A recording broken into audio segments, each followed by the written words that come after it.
Happy Friday, everyone. Welcome back to another episode of the Searchcast. Today with me, I have one of my great friends and one of the best SEOs that I know, Jen Cornwell, who's the VP of SEO at Ignite Visibility, one of the largest digital marketing agencies in all of the US. Jen, you want to say hello? Hey Shane, good to chat with you again. Excited to be here. Thanks for inviting me. So, icebreaker, I know we talked about offline, but what's a fun fact about you right now? Oh, um, Fun fact, I am training for my first half marathon. It is in June. I'm doing the rock and roll in San Diego. I decided to sign up for it in December, just kind of on a whim. And I've actually run a bunch of races since then. I did my first 10K in March. I did the hot chocolate here. I'm doing a 4 mile run over the Coronado Bridge next month, which I'm excited for. I used to hate running, so I don't know how we got here, but I am now doing a half marathon in June. Well, I think there's a parallel right there from running to an SEO, right? SEO, we always say, is a marathon and not a sprint. So I think it's only fitting that, you're making that transition. If you can't Yes. tell, Jen's based out of San Diego. Great weather there. I also know you're a big foodie. What's the last great thing you ate in San Diego? Oh my gosh. What happens to me and what happens to us, we find like our favorite spots and then we just like go there all the time and never try anything new. Our go-to though is Ono Grinds, which is a Hawaiian place. Okay. And they have a spot in North Park. They have a spot in Liberty Station.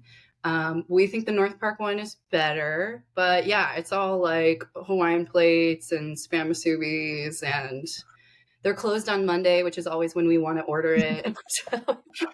But yeah, no, it's super good. I love Ono Grinds. And you guys will love this. Being the 200 IQ person that Jen is, she's running the half marathon, but she also signed up for the 5K before, so she could stack her medal count. That's a big brain Good. move right there. Did. I was like, I'm gonna do a little warm up run anyway on Saturday, so like I might as well get a medal for it. I love it. Why do the work if you're not going to get the result, right? Yeah, exactly. So Jen, how long have you been doing SEO? I actually started doing SEO when I moved out to San Diego. So it's been close to 10 years now, I'm coming up on. I had just finished my master's at Syracuse in advertising. I did my undergrad in graphic design. I left. That program was like, don't work for the man. It was a fine arts program, but the man has all the jobs. I quickly realized. So I decided to go get my master's, really enjoyed that program a lot. Went into it thinking I was going to be a creative director. Learned that there were a lot of people a lot better at it than I was. So really got more interested in like strategy and strategic research, things like that. But I took one digital marketing class with one day in the syllabus that we talked about SEO, and then moved out to San Diego, started looking for marketing jobs, and found an SEO internship that I actually started in, Yeah. which was really like a part-time like support Yeah. role in hindsight. A lot But of metadata, a lot of image alt yeah, text. yeah, and I was like excited about it. It was a local. They just did local SEO for small businesses. It was very vertical specific. And I remember doing the interview, and I had read my Ma's SEO 101 guide trying to research. And he asked me a bunch of questions that I did not know the answers to. Felt like I bombed it. And then got a call back like a week later. I was like, "Hey, do you want an internship?" I was like, which, maybe hindsight, maybe it was a red flag. I don't know, but it worked out really great for me. So I learned like all of the local SEO fundamentals there. I eventually was an account manager, client manager there, had my own 30 clients I was working on. And then then I went to Ignite where I am now. And yesterday actually was my 6 year anniversary at Ignite. So yeah, that's my thank you. My roots are in local SEO always. I know a lot about local, but I've been able to do a lot more since then, which has been really cool. Yeah, and then you had definitely a lot of experience with enterprise, e-commerce as well. So you're Yeah. definitely well-rounded SEO, which is why I love talking to you. And I think today we'll talk a lot different about strategy and the SERPs and AI and SGE. So it's going to be a really, really fun conversation. You've been in the game for almost 10 years, which is a really long time, right? Almost a decade club, which is really cool. 10 years ago, SEO was a lot different, though, in terms of how you were able to learn. Like you said, you're probably one of the very first years where there was some sort of mention of SEO in college. because before it wasn't even a thing, right? So you referenced Moz, right? Like Yeah. the kind of the reading material we had back then, but Moz was even a lot different back then, right? It was like Whiteboard Yeah. Fridays, and that was kind of it. There's maybe a couple blogs. The Q&A Yeah. was a lot more relevant. I think I don't even know how I ended up on the Moz 101 guide. I mean, I must have searched for it, found it. But yeah, I think, and that might have even been a recommendation out of the interview, to be honest with you, was like, or the recruiter or something, right? Somebody somewhere was like, hey, you should review this. And yeah, I knew very little. It's funny, I look back now in my grad projects, we did a lot of like full-fledged pitches. That was kind of like the deliverable or whatever, right? Not what it's called in grad school, but that was what we were putting together, and we had to have like a digital component. And so we would have this one little section for SEO where we would just like list out some keywords and what their search volumes were and how that's what we would be targeting. Yeah. So yeah, I mean, that was like really the extent of my understanding. So much of it, which I think is true for a lot of SEOs and maybe a little less now, but it's also like hands-on and actually getting in and doing it. I learned a lot from that first role I had about like the fundamentals, and learned a lot from my peers and the work I was doing, things like that. But yeah, you're right. I don't know what it looks like now. Maybe they have a whole class on it now. Who knows? I mean, yeah, it's cool, right? Like I know that there's actual classes for SEO now. There's still no degree, right? But there's at least professors that teach at, or part-time at least teach SEO, which is really cool. But what are some tips you would have if you were, starting a career today? Where would you look for information, or how would you learn? Because a lot like you, I learned from peer to peer. That's just listening to people talk about SEO helped me a lot. Like, oh, what does that mean? Try to write it down, research. Like, oh, okay, cool. Shane, can you still hear me? But now today, there's just so many resources. What are some of your favorites, or where would you point people to look at? So nowadays, it's funny. I was we'll get into this, but I've been testing out a lot of like AI things, right? And all of that is pulling from all of this information online. And I had this thought of how much misinformation is out there that's informing, like just knowing, being in the SEO industry, that's now informing things like, AI tools. Anyway, that said, yeah, there's so much content, and knowing like what is the most valuable and the best. I wish I had gotten into SEO Twitter sooner. Back when, when Twitter was a thing. Now it's X. Yeah. Now it's X, but we still tweet, which I was Yeah. thinking about the other day. I'm like, we still say tweet, but we didn't, like, they have not rebranded anything but their name and domain. Anyway, SEO Twitter, still a really valuable place. I think now some of that's moved over to LinkedIn a little bit too. I think LinkedIn gets looked at, it's a professional network, but it is also like a big idea share, and still learn a lot from that. And then the Women in Tech SEO group. I wish I'd been able to join that sooner. I always recommend that to any women that I interview that don't know about it, anybody on my team. It's free. It's also just like a wealth of information. So still very peer-to-peer, I think, actually, right? Like all of those things are go find the people who are doing it and talking about it. I think the other thing I wish I had done, I still haven't done it, but I have my own website to be able to test things on, because what I was doing instead, right, I have a bunch of different clients that I get to try things on, but don't necessarily get to dive into things the same way when you have like full control. So I think especially 10 years ago, I hear a lot of stories about people who, build up this great website with SEO and then sold it because that was something that was easy to do 10 years ago. So definitely that. But also just for the sake of being able to like learn and trial things, I think wish I'd done it sooner. Yeah, definitely big shout out to the Women of Tech SEO. What a great group. At MozCon last year, they had that little sign, and I remember walking by on the last day, and it was just a massive group of awesome, like technical SEOs that just happen to be women. They congregating. What a cool network you guys have. Definitely take advantage of that if you can. That's really awesome. Yeah. Facebook group. There's a Slack channel. They do their own conference, a one-day conference. I think a lot of the group is in Europe. It's like started out of Europe because, my goodness, I'm not remembering her name, but the founder is based out of the UK. But now they do a conference in Philly too, and I think Sear actually Interactive has been like hosting it at their office the last couple years maybe. But yeah, no, very cool. Always plug them. It is really cool, right? And that's kind of like people always say, you read an article every year about how SEO is dead, right? But I actually think SEO is going to be better than it ever has been, as long as you're good at what you do, right? Like you can't be what I call like an NPC SEO, where you just go off a checklist and just repeat. Like that's exactly what an AI can do, right? But if you have the experience and you test strategies out, like you said, having your own website, you're testing different theories or methodologies out, and then you can connect the dots between three different things, you're gonna have a place for a long time. Great job, security. So I think it's Yeah, super interesting.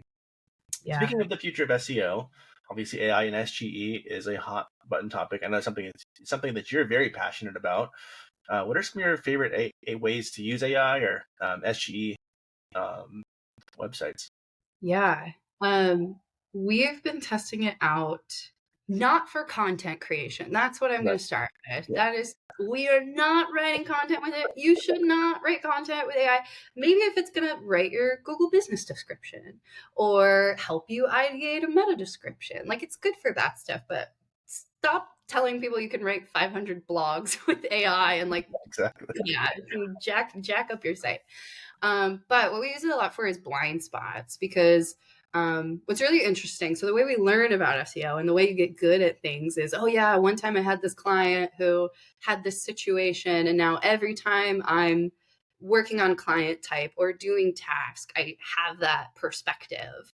And that actually creates blind spots, right? You're very focused on one thing and maybe not as focused on another, or you don't know what you don't know, so you're not paying attention to it. So we're using AI to sort of help with some of those gaps. Being able to build out GPTs that think through an entire process, review content for us with guidelines in place, things like that. Being able to use it as a tool to make us more effective and efficient, because it's not just about efficiency either. I think that's also this like, we're going to click a button and make everything perfect. It's going to be great. But it really is about how can you build it in a way that's going to make it so that what you're doing has more value and add value to your brain. I use it all the time. I use it probably the most. This is sort of out of SEO a little bit, but for proposals and pitches, because sometimes the ideation and just thinking through ideas, like I have it up here, but it's really hard to get down Yeah. on paper. So Gemini is really good. Gemini has come up with some really great, like high level content strategies for me. We're using it a little bit also for persona creation. So, how can AI help you generate a persona? And then how can you ask AI, okay, now pretend to be that person. You have all this data, you have all this information about them, which is something else we're doing, is being able to actually feed some persona data in that it can reference.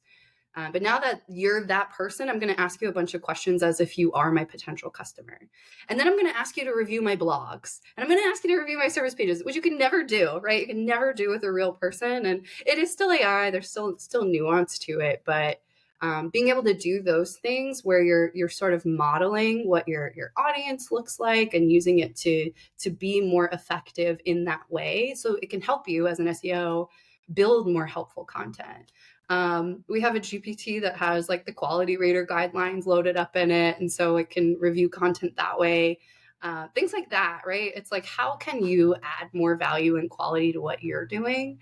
Has really been our focus with integrating it into our workflows and process and what I do in my day to day. I use AI literally Yeah, I every think single the biggest takeaway I got from that was the use of personas. I absolutely love that because, if you're working with local SEO clients, day. they don't always have brand guidelines or they don't know their audience Yeah. demographic. So if you can leverage AI to become that for you and you can bounce off ideas, I think that's an amazing use of AI. One of the more creative ones that I've heard. So hats off to you and the team on that.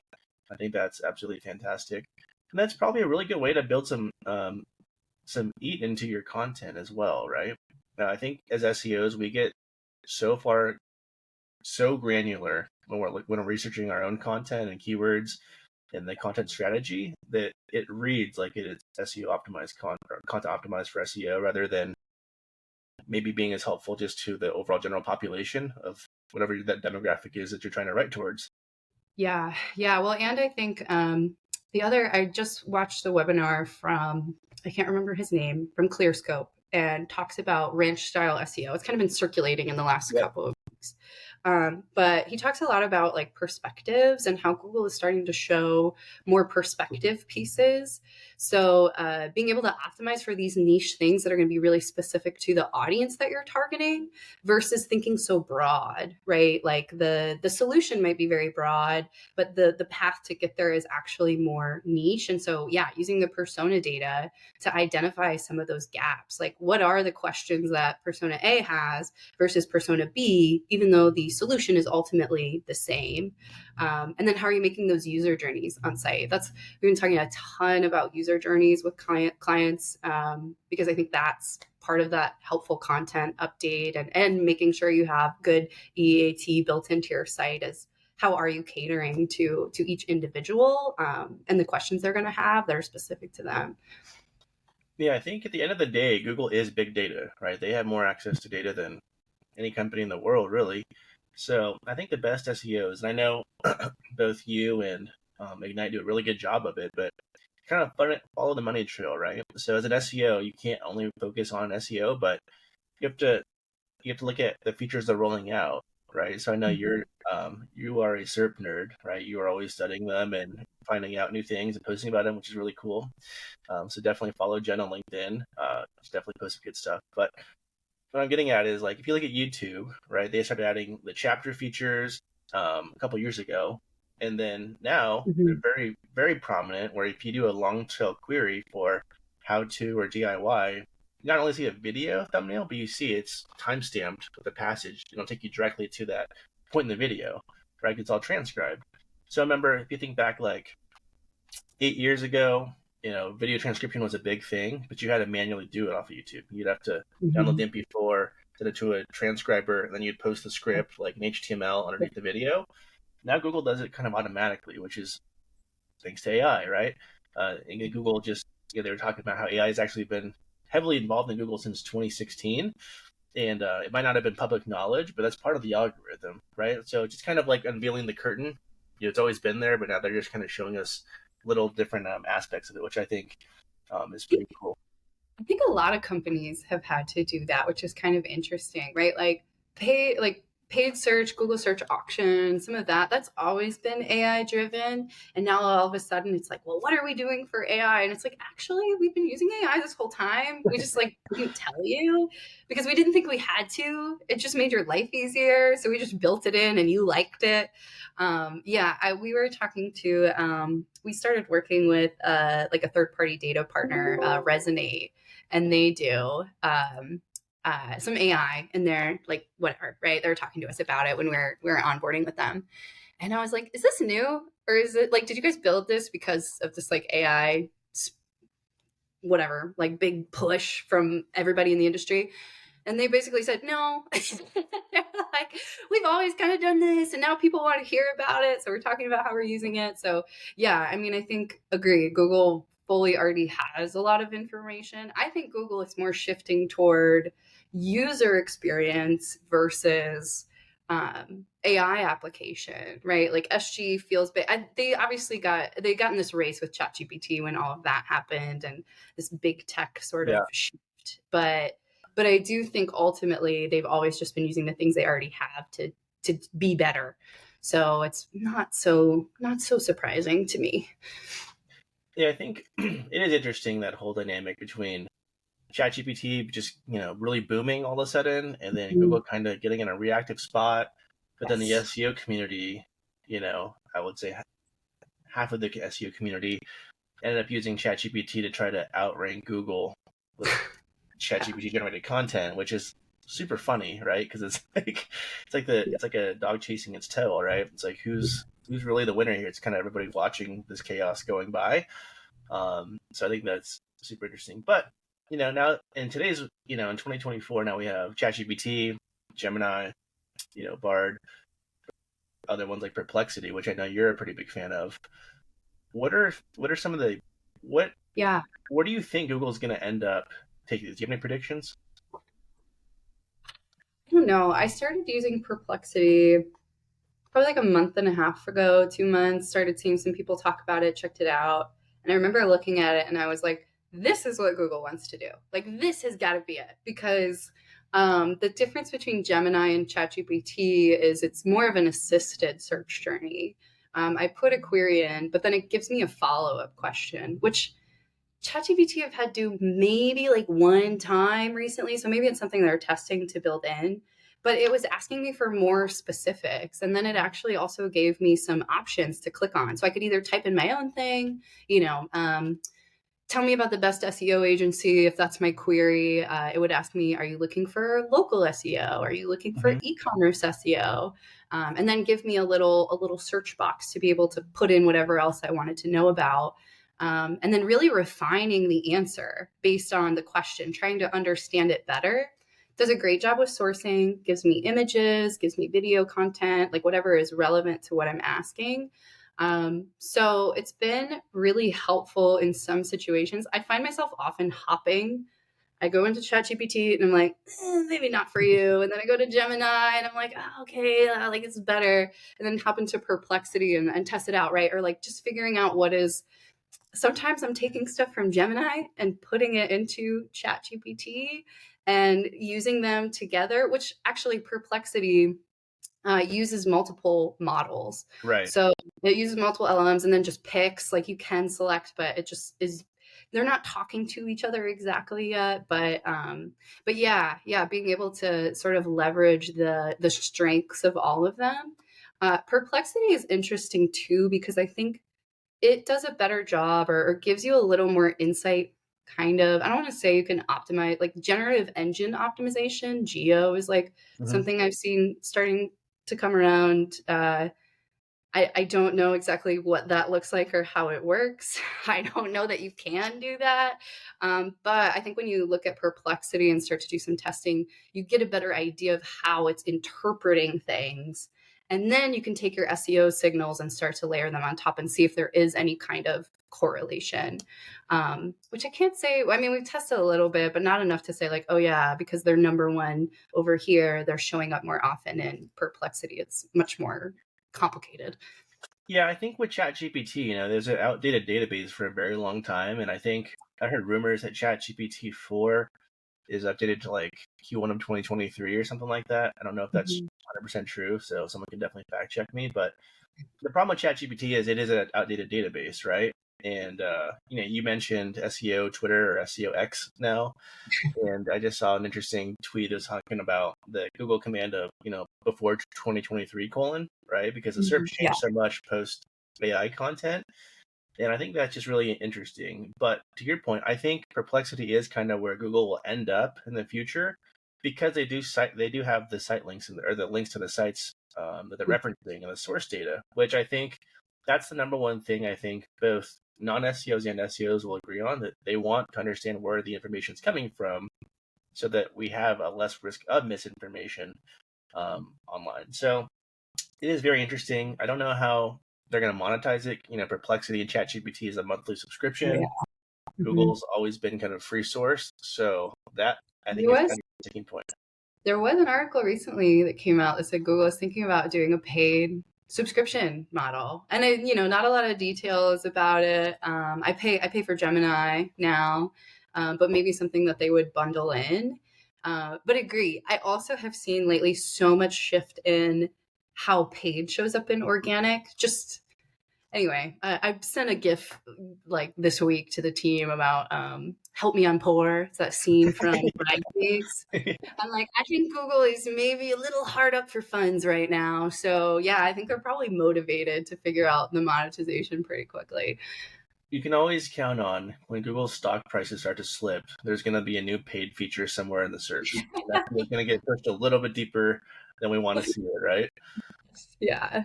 It is interesting though too, like even stuff that's not necessarily a paid tactic, it still can hurt SEO. Like I think it was 2 weeks ago where Google was like, "Oh, we're gonna start letting you connect your social media profiles your GBP, or maybe it wasn't a new feature, but they're going to start showing the carousels Yeah. in there, and Mhm. it's organic, but it shows up above like some of the SERPs sometimes. So then Yeah. like the actual traditional organic SERPs are pushed even further down, making like the first half of a scroll just nothing but paid searcher sponsored Mhm. opportunities. So it is interesting. I think another prediction would be, companies that have both SEO and paid search under the same roof are only going to benefit more because you Mhm. can have that collaborative strategy. Where I think if your SEO and your paid search are different places and they're not collaborating, it's going to be tough. You're going to start bidding on stuff you probably shouldn't.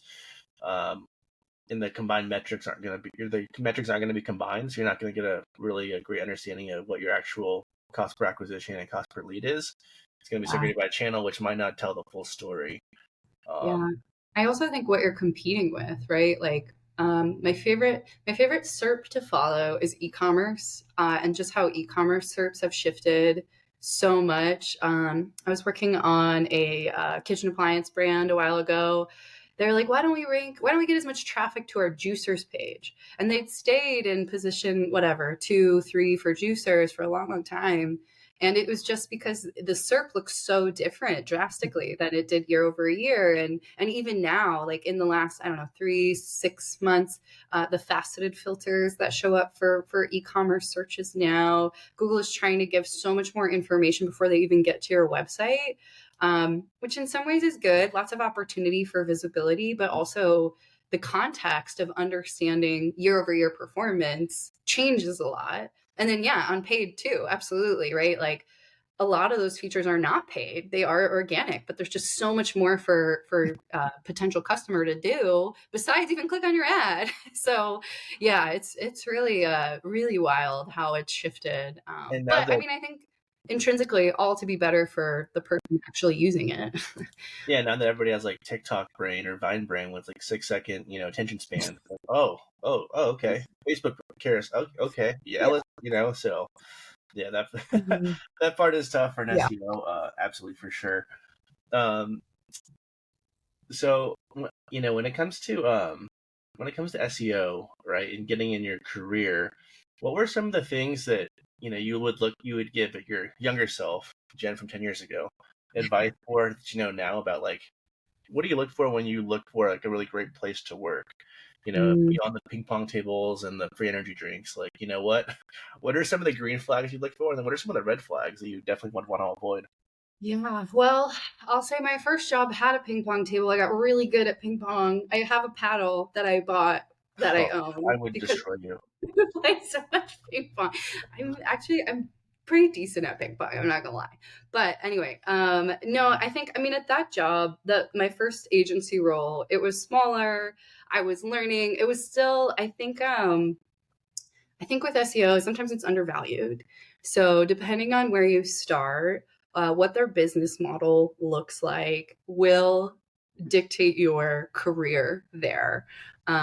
So, in my case, my original role, like our biggest SEO package, I think we were charging like $600 a month for, right? And we won't talk about my salary, but oof, I was underpaid. And I didn't know it. I did not know that at the time, but in hindsight, yeah, it was wildly low.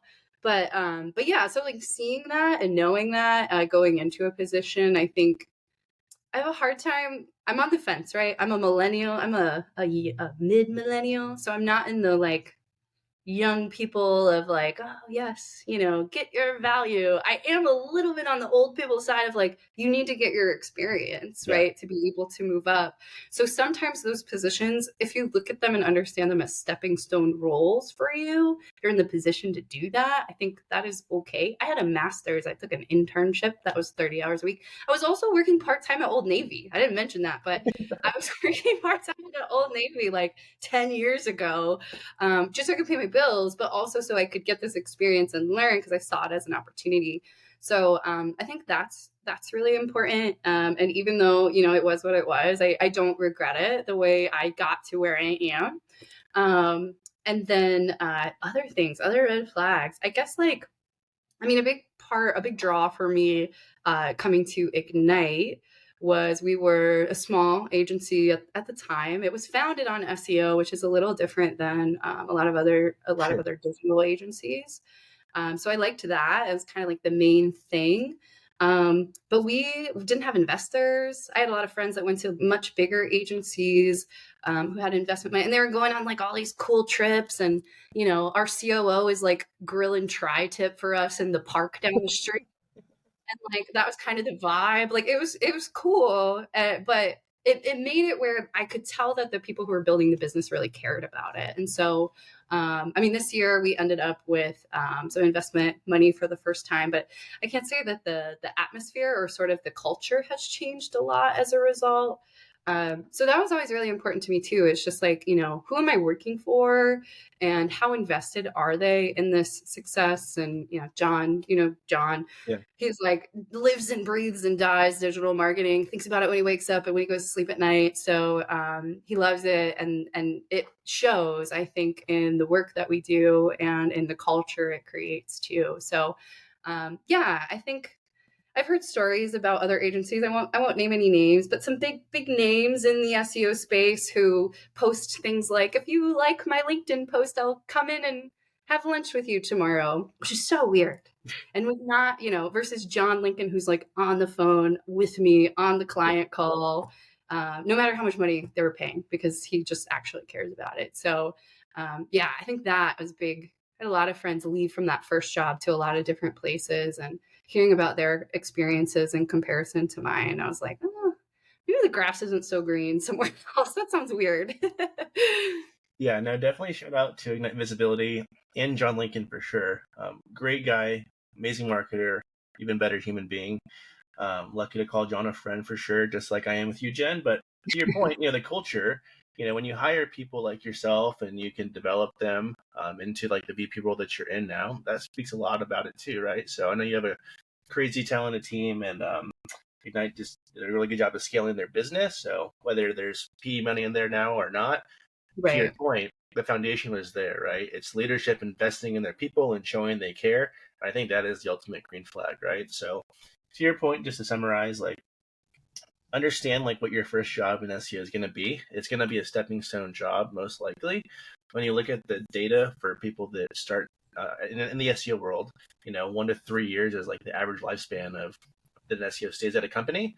So for you being, there's 6+ years, that's like you're in the 1%, right? So Like that's really cool. 100 agency years, basically. Yeah.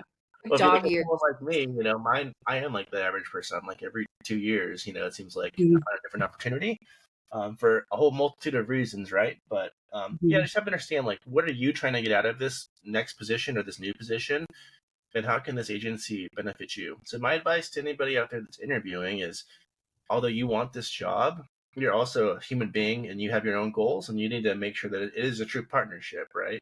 That you're both winning in some aspect.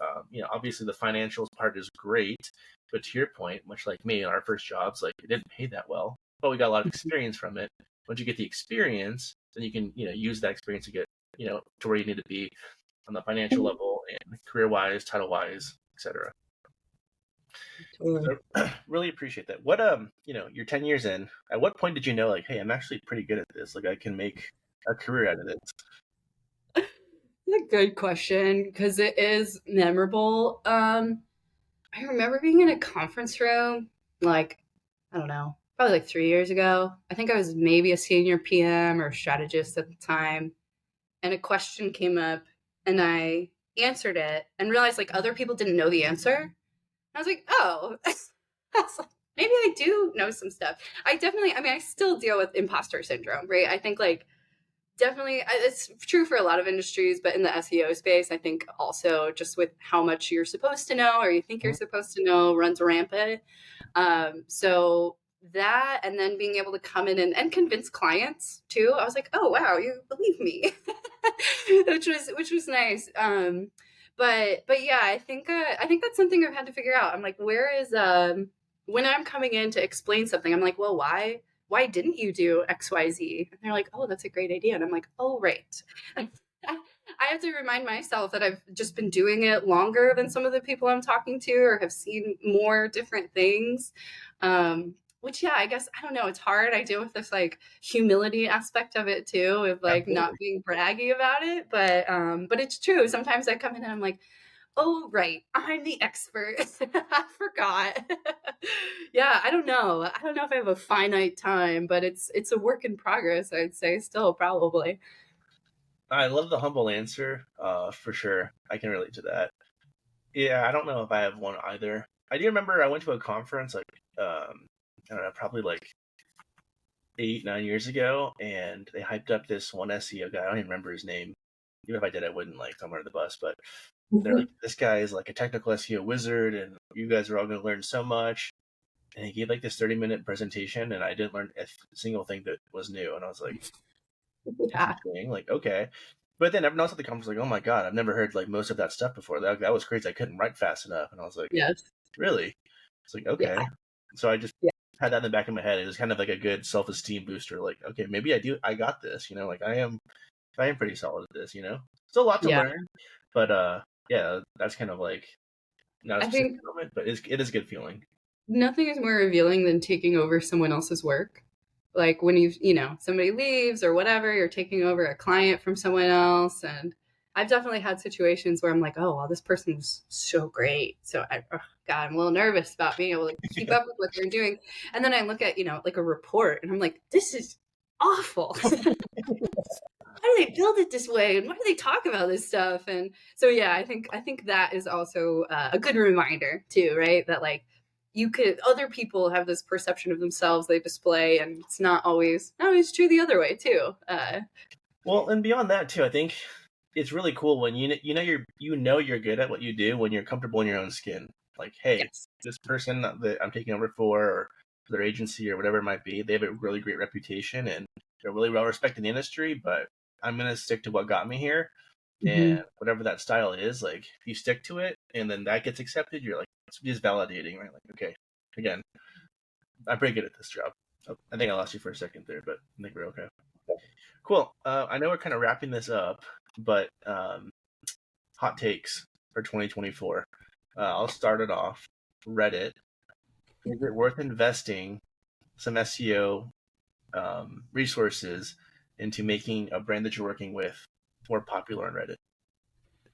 I think it's a good question. We've been talking about it. We're like, okay, how do we SEO Reddit? And it's like Reddit doesn't really want you to SEO Reddit, so you can't. I think like you have to go if you're gonna go in there as a brand, you have to be like super genuine, just like any social platform, right? You can go and post the same stuff on Facebook and Instagram, and it doesn't resonate with both audiences. It's two different things. So Reddit's the same way, and Reddit is way more ruthless than any of the platforms I just mentioned. So I think, with the way it's getting more visibility in SERP, understanding that it's going to be there, and then trying to, we do have a client who has come to us with reputation management, and Reddit is like they're like scared. They Oh like don't want to go to Reddit because their Reddit rips them apart all the time, and there's like deep threads on their brand and things like that. But the ask was, how do we own SERP? Like, how do we own all of the real estate for some of these queries around our brand? And so, yeah, we've had to think about it. We're like, okay, how can we create opportunity? So I think it depends, right? That's my SEO meme slap on the thing, the tape. It depends. It just depends on your brand and what makes sense. Because if it doesn't feel authentic, it's not going to work anyway. It's probably going to put you in a worse spot. You're better off owning the things you can, your organic listings, anything on the digital PR side you can own, things like that. yeah, I think it comes down to what if you're going to do it, you have to understand that it's not going away. So if you, in your experience as business owner, are like, no, my competitors are savage and they will write fake reviews on my Google post already, or my Google profile already, or my Yelp, maybe don't go to Reddit because that's just going to open up another can of worms, and it's all anonymous, right? At least in Google, they have to have like a profile. Uh, it is once you have it out there, it's not going back. So short term versus long term strategies, it is something to think about. I don't know that it's necessarily for everybody, but it is sticky at the moment. Google did enter Yeah, partnership with them, so Google's serving it up, right? So At the very least, know that that is a potential place where your customer might go to do research on your vertical, your industry, your brand. So being able to mine from it, I think, is like an interesting way to use it. If somebody's talking about something specific, how are you counteracting that in other places, other channels on your website, in your content? But yeah, I don't know if it's always like the best play to be. It's a little scary in there. I think you said it's a. What did you say? What adjective did you call it? Ruthless. Yes, yeah, I think Ruth. that Reddit is definitely It is. ruthless for Yeah. brands. It's hard to sometimes with Reddit. It's hard to find an answer. I'll just be like, "Hey, should I get this whip strap? Like, is it good or no?" Right? And then someone has like this really long answer. I'm like, "Okay, that seems reasonable." And then Yeah. it starts personal attacks on each other, and it's like, "Wait, what?" And then you end up talking about not even a whip strap, and you're like, Yeah, I'm waiting "Okay." for I'm waiting waiting for Reddit to build AI in. I want to say I saw it on Quora, where they start to summarize the forum answers at the top. And so give you so you don't have to read through like a 45, but some people like that on Reddit. Like that's why they go, is to get that Mhm. 45 answer thread. Well, I think it gets back to Perplexity. I think the thing I like about Perplexity the most is that Chrome extension. It summarizes the whole page for you. Have you seen that? Yes. Yeah. So Yeah. that it's really great for stuff for like the user generated content kind of stuff, but also when you're creating content on, or if you're auditing a site for a client, right? Summarize the page to them. Like, does this really answer the search intent that you're looking for? They're like, well, no, this is not what I do at all. It's like, well, this is what the page is talking about, right? So it's a really great way to just quickly review what's on the site with someone and get their feedback right away. Yeah. Jen, any closing thoughts? Um, SEO is not dead. Probably not. It is maybe content marketing under a different name. I think that search is shifting. AI is going to inevitably be integrated. I think that Google is, final hot take, not a marketing tool. It is actually a tool that's trying to serve users and give them the best answers. So if you're not the best answer, figure out why. Like maybe that's, do some internal work and figure out why your brand's not showing up for that. But also on the SEO side, yeah, like what are you serving up? Are you giving the right signals to Google or other search engines? What does your audience want? Really understanding all of that so you can build out a solid campaign. I love that. Google doesn't really care about your feelings because they are not a marketing platform.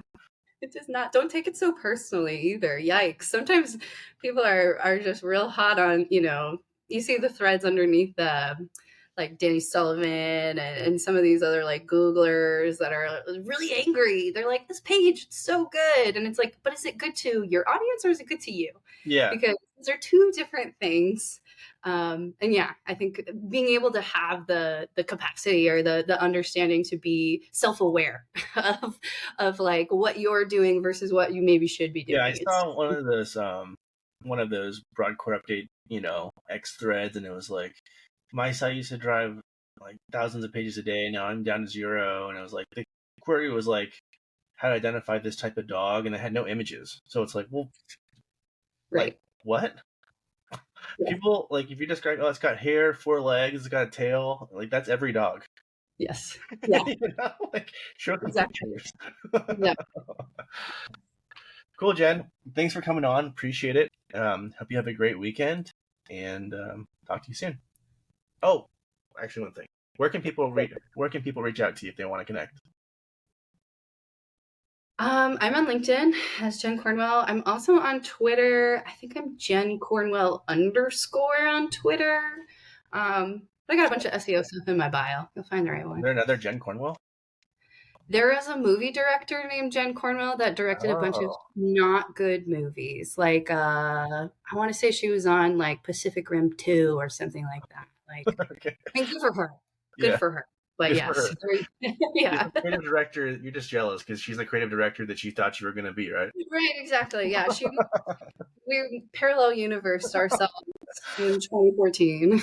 SEO, string theory. What more can you guys want from this podcast? Thanks, Jen. Thank you.